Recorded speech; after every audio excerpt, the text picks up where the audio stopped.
Fusion Acquisition Corp, or FUSE SPAC, F-U-S-E SPAC, is set to merge with MoneyLion. The merger is expected to close in the first half of 2021. Now, what is MoneyLion? MoneyLion is a fast-growing fintech app that offers a full suite of different products for its end users, financial services for its different end users. Now, this may remind you about another video I've done, and I'll leave the link to it below, on Sofi, which is also a next-gen fintech app or financial technology app, which is growing quickly and looking to disrupt the financial services industry, looking to disrupt banking as we know it. But I think there are some core differences between Sofi and MoneyLion, where the main difference, I'd argue, is that Sofi is aimed at high-income users that may not be served particularly well, while MoneyLion is generally for lower-income customers. So in 2020, MoneyLion is estimated to grow or have grown about 90%, and management continues to expect blistering growth in the years ahead. 80-90% type growth in the immediate years ahead. The question is, what's the right valuation for this growth? Overall, I don't find the current valuation, which is honestly only a slight premium to the deal, which was struck at $10, that compelling. Regular viewers know when I find something where I find asymmetrical risk reward, then I'm very excited about. But when I find, upside of a certain amount and downside of a similar amount, it doesn't get me as excited. That said, I do appreciate their initiatives that MoneyLion is doing to bring effectively lower cost banking, lower cost financial services to lower income demographics. This video goes out to John and William, along with all my Unrivaled Investing Journey subscribers. About that, a quick plug, if you will. My name is Daniel. You're watching Unrivaled Investing. This is a no-hype, mission-focused channel to try to find you exceptional companies and unrivaled investments. If you enjoy learning about potential multi-baggers, make a point of subscribing. If you're already a subscriber, that thumbs up is appreciated. And if you want to follow my personal journey as I look for potential multi-baggers, go to unrivaledinvesting.com, click on Journey. Let's dig into this deal. So the deal is Fusion Acquisition Corp, or FUSE SPAC, F-U-S-E SPAC, merging with MoneyLion. Not sure on what the future ticker will be yet. Expected to close in the first half of 2021, around $600 million cash coming in via the SPAC and PIPE financing. Then it's primarily going to the balance sheet, $500 million plus to the balance sheet, then the rest to transaction expenses and paying down debt. Fairly straightforward. This is what I typically like to see. So what is MoneyLion as we're looking at it? It aims to become the financial empowerment app for millions of Americans, whether or not it's investment advice, investing, an app for you to actually make those investments. So not only advice, like what you should do for your financial health, but how you should allocate capital, banking, like bank deposits, salary advance or payday loans, and credit building. And honestly, seeing this full suite of apps all within one app. So they're trying to create like a super finance app. It does remind me a bit of Sofi, which, as I mentioned already, I did a full video on Sofi if you want the breakdown of that company. The ticker for Sofi currently is IPOE.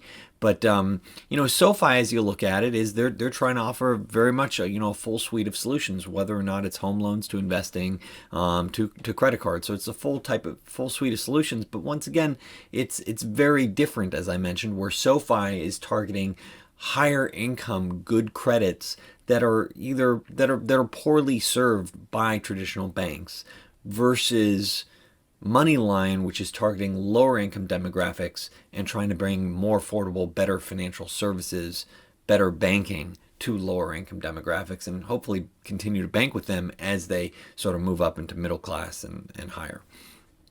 So what is MoneyLion? A couple of key products. One, I love the name Roar Money. Who doesn't want Roar Money? Roar Money.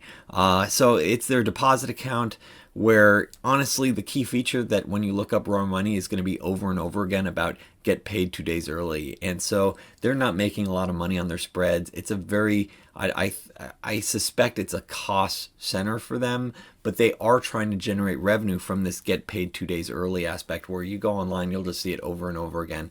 It's about getting paid early. So how do they make money on this if they're not really making, if this is attempt to have an affordable banking product for lower income customers? And the reality is, look, there's a monthly admin fee of $1, a minimum balance fee of $0, account opening fee of $0, ATM withdrawal fee out of network. So that's That's if it's in the 55,000 in-network ATMs, it's 0, but if it's out of network, it's 250.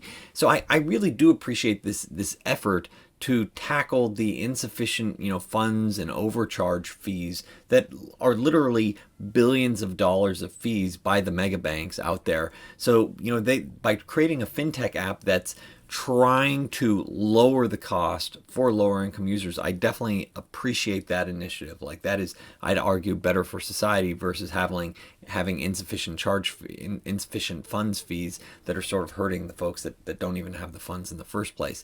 So this, if this is where you're going to be generating your fees, you got to do it someplace else. And that's why in their marketing, you're always seeing this get paid 2 days early.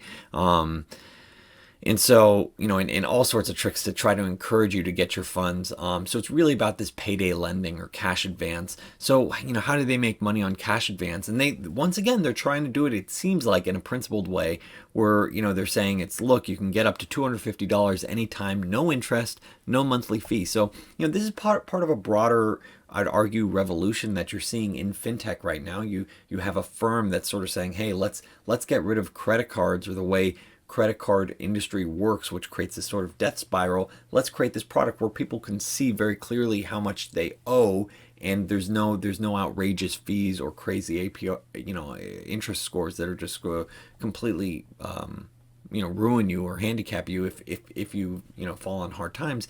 Here it is, they're making it very clear: no interest, no monthly fee, no credit check. So it's even easier for you to get those funds. But how is it possible for them to make any money if that's what they're doing? No credit check, providing these loans. And the answer is that so you have to link up your direct deposit with that whatever job you have. Where they make money is the transfer of funds, where if you wanted to, let's say, transfer money instantly, then it'll cost you $4. But if you're willing to wait a few days, then it's 0. So if you need to move money to an external checking account, that's gonna be like $5. If you need to deliver money to your Aurora Money account that day, instant delivery, that's $4. So you can see how they're monetizing this sort of payday loan aspect, or this cash advance aspect. But look, cash advance, payday loan, this is a multi-billion-dollar industry. So if you're disrupting it by having lower costs, that I'd argue is a net win. If it's only let's say all in costing $5 on a $50 loan, that's still effectively a 10% cost, but it's still probably better than a lot of the other products out there. So I'm not saying this is a huge win for the industry, but I am saying it's incrementally better. Next up, this is really interesting. I've never seen this from a financial services company, where they encourage you. We request you to leave a small optional tip. These tips help us cover the high costs of keeping Instacash interest free and readily available to as many members as possible. We're all in this together. Big bank, publicly traded, and the poor guy that can't even afford to have, needs that money that same day. So we're all in this together, apparently. Really interesting. So what else do we have here? We have Credit Builder, build credit while you save. Once again, targeting lower income demographics. Let's say they have a bad credit score. How do we build up your credit score? And so you do it through this, Credit Builder membership, where you pay $20 a month, Credit Builder Plus membership, and a monthly loan payment. So here's what's interesting is they're saying that the product actually works. For at least half the members, they raise their credit score by 60 points within just 60 days. So it's interesting. Here it is. You can do this. So if you really want to put money at it, you can build your credit score with no credit check. So how does this business model work?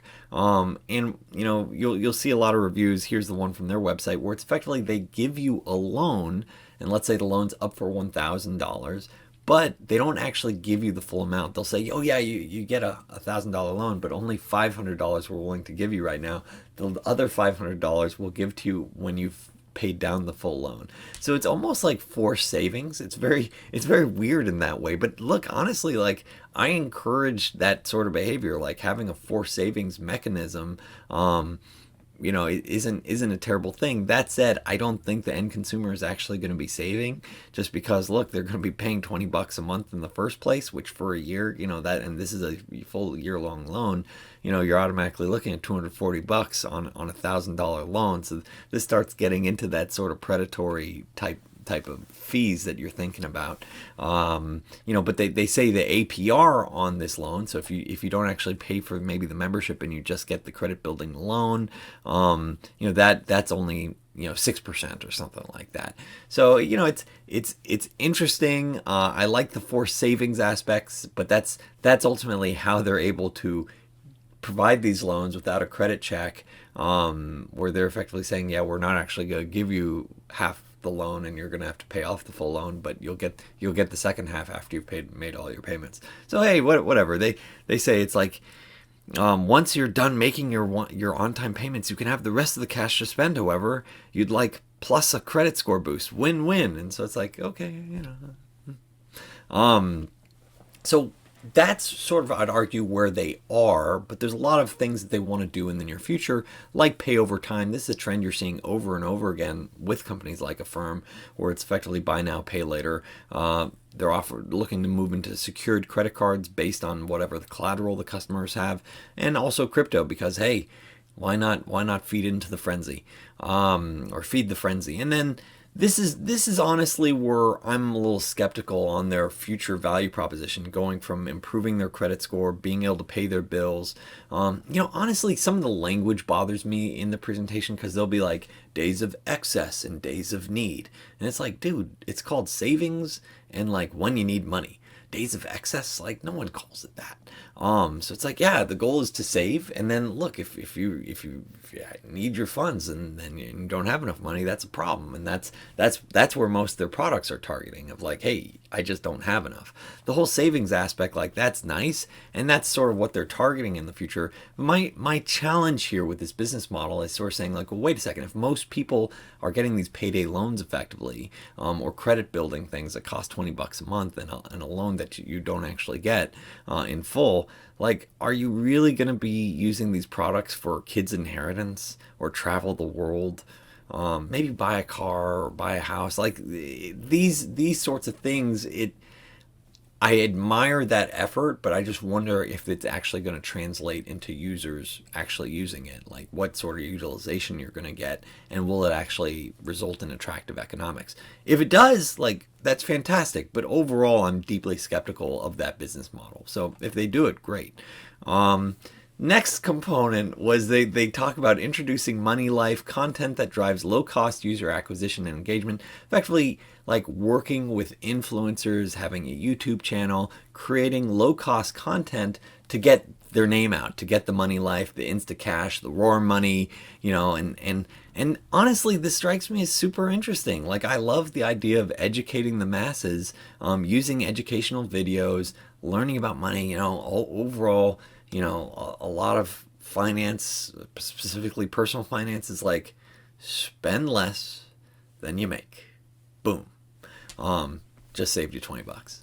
So here it is. You got all these articles and videos, and they look really flashy and attractive pictures. And I love this initiative, but there's actually something funny about all this content, which is that I don't think it's real. So I actually looked into some of these things because I'm curious, let's see how quality is. So there's Stacy Finley, Growing Your Stack podcast. I can't find it on anywhere on the internet. I'm checking on podcasts. I see someone, the first article on videos when I'm looking up Stacy Finley Growing Your Podcast is how do Canadians, and they don't spell Canadians right, and leave stack up. So that's Stacy Finley. That's the big one they have right here. And then I'm like, okay, let's look at some of these. Maybe that's just a one-off. And then Gig Nation with Stephen Taylor. Once again, I'm not seeing anything. That How to Recover from a Bad Gig, that's about a bad drumming gig, not working at Uber. So that's, I did check that. I was like, all right, let's give him benefit of the doubt. Nope. Then I see Black Wallet by Roy Finley. I mean, maybe he's, their cousins, Roy Finley and Stacy Finley. Honestly, I couldn't find these documents. So if there are legit videos and links or podcasts, please call it out, and I will apologize in the comments below if this actually was, if there is legit content. But otherwise, I'm thinking if you're going to be making stuff up, like, you can at least be a little more clever for, using different last names. Here's Ron Finley versus Stacy Finley. Honestly, with creative content, I feel like they were just phoning it in. I mean, let's spice it up a little bit. You can create some new interesting characters. I mean, that's just my personal, preference is, let's kick it up a notch, folks, versus they just got lazy, I think. Ron Finley and Stacy Finley. But maybe they're cousins, who knows. So what is MoneyLion? What are they expected to do? They have grown fairly quickly, like 900,000 accounts at the end of fourth quarter 19, expected to hit 1.4 million at the end of fourth quarter 20. Now, what's interesting there is they spent $11 million on marketing expenses to effectively grow 500,000 accounts net. So I don't know what the churn is, but they're expecting to grow, and you can't see it because my mug's here, so let me shrink myself a little bit, where here it is, they're expecting to hit, like 7 million by 2023. But what's interesting is they're expecting to invest 195 million in marketing to get there, which is just like a crazy amount of money. Now that's, hey, thanks to all those SPAC investors, we can spend all that money on advertising. That strikes me as a really, really much higher customer acquisition costs. I mean, like more than double their current customer acquisition costs to justify or to fund this growth.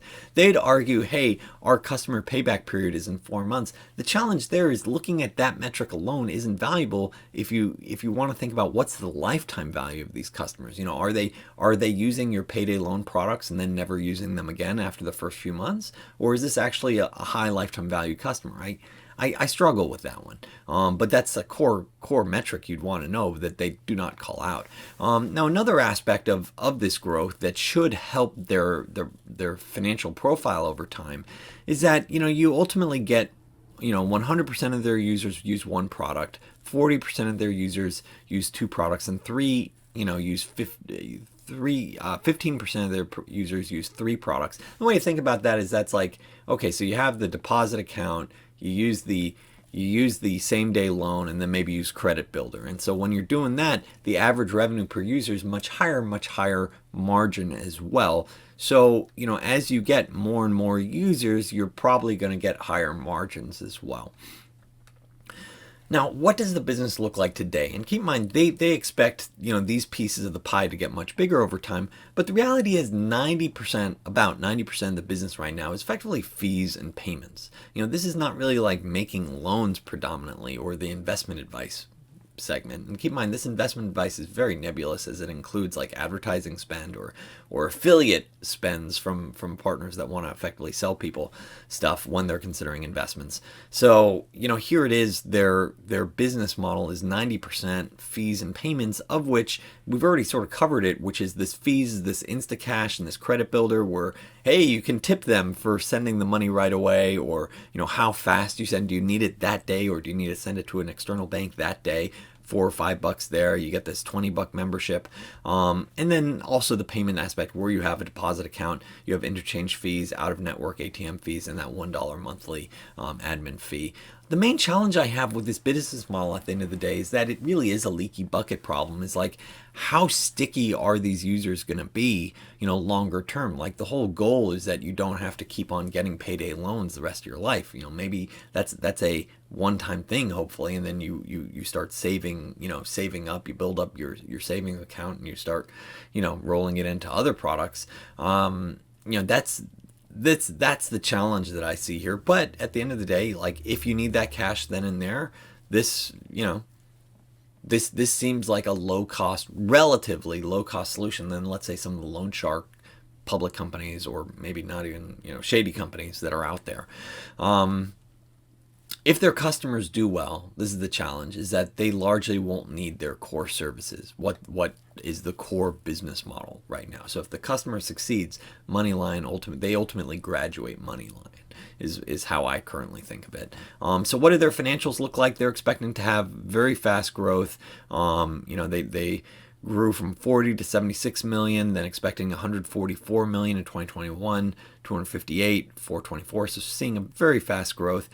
I don't like the fact that they don't break out what their gross margin is. So instead they do this contribution profit figure. Then they say that's, 50 to 60 going up to nearly 80%. Honestly, this is a super nebulous figure. I looked at the index in the back, and I don't want to bother you. There's like 20 different line items, and figuring it out, I'm a little skeptical of how they're calculating it.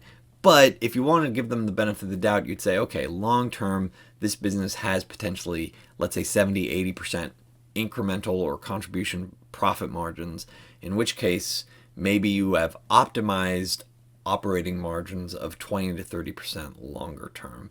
And so that's how you start thinking about this.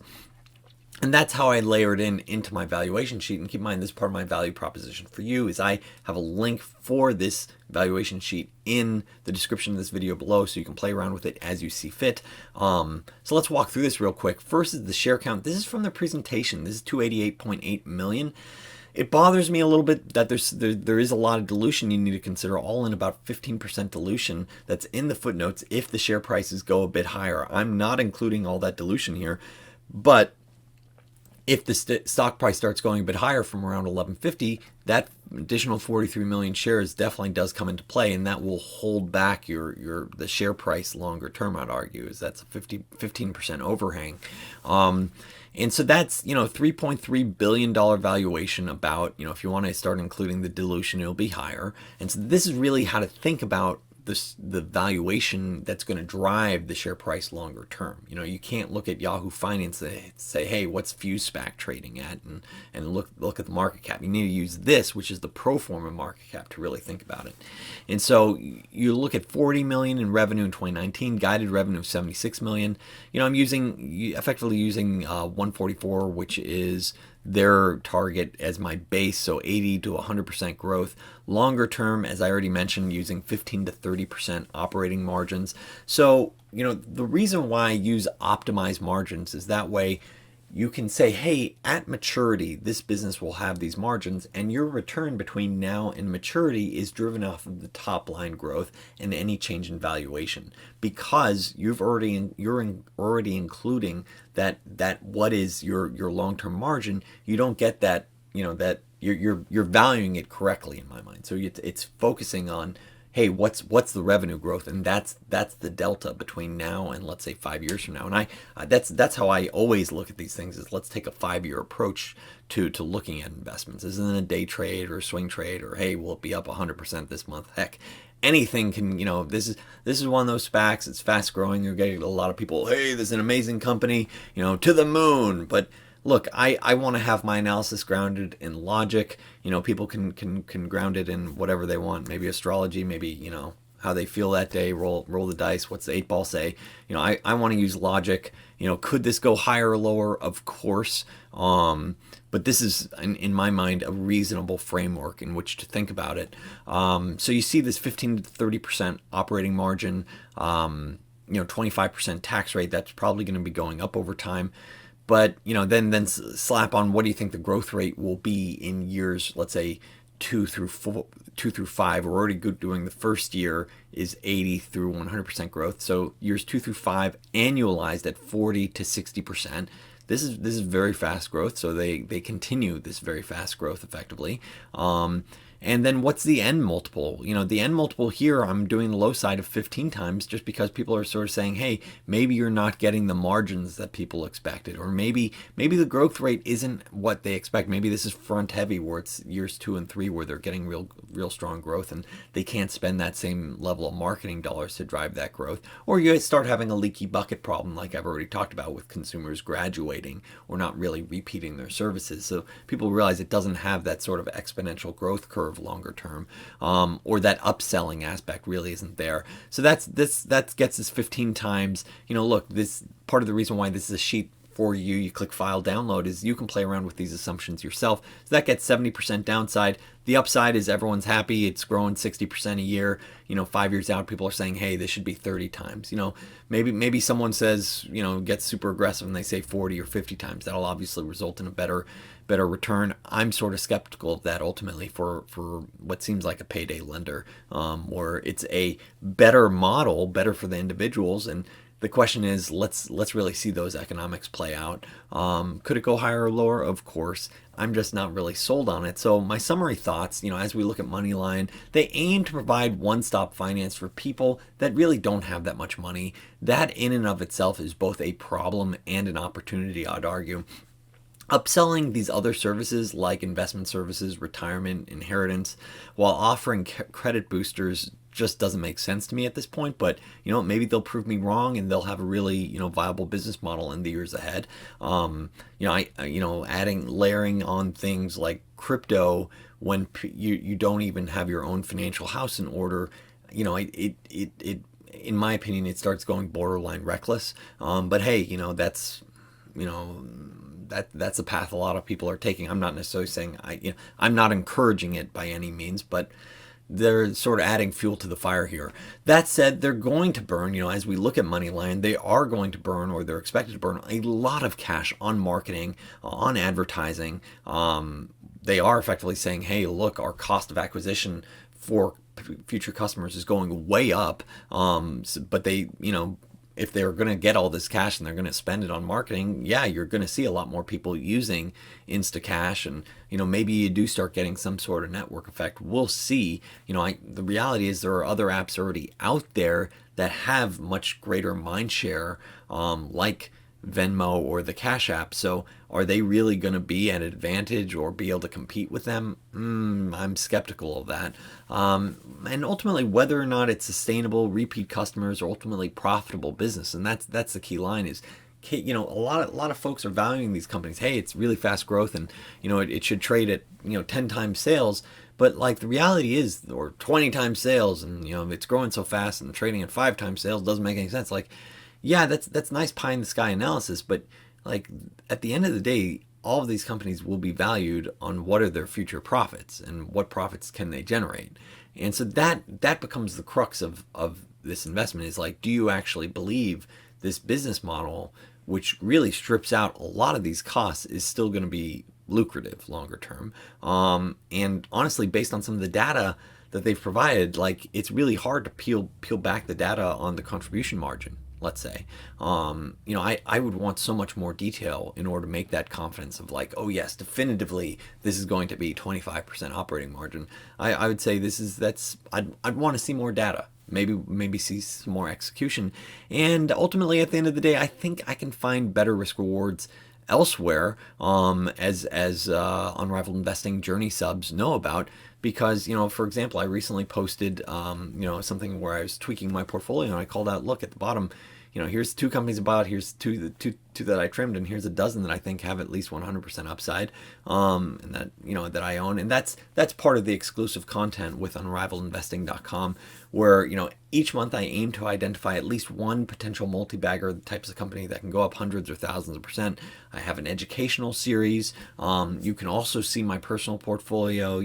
Each month there's a PDF that has everything by percentages, and the full catalog of contents is in the description of this video. So you can just click on that link so you can see literally what are all these exclusive posts. And if any of them are interesting to you, you can obviously go through to that. And at the end of the day, just finding one potential multi-bagger can change your life journey. So if you're interested in following my journey as I try to find these potential multi-baggers, go to unrivaledinvesting.com, click on journey. And if you enjoyed this video on MoneyLion, hear me roar! Make a point of subscribing. And if you're already a subscriber, hit that thumbs up. Thanks so much for watching.